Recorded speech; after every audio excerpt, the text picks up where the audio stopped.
Hello, dear future homeowners. Celine here, licensed real estate broker, and I'll be giving you a little update here in Madonna Residences as of March 9, 2024. So, ayan po, marami na namang nadagdag na mga bahay. So, marami silang natapos. And then, I regularly visit pag may tripping, tapos nagbibigay ng updates sa clients, sa mga bahay nila. And then, we chanced upon this. So, nagbubuhos sila ng semento.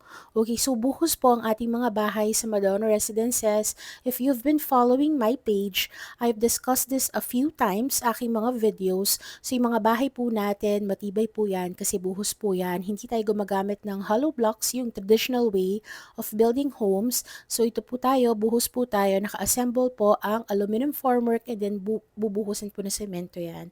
So sobrang tibay po ng ating mga bahay. So, ayan po. So, maraming nagagawa ngayon ng mga bahay kasi pag sa structural, mabilis naman po talaga. So, if interested, mag-reserve na po kayo kasi meron tayong price increase this March 15, 2024.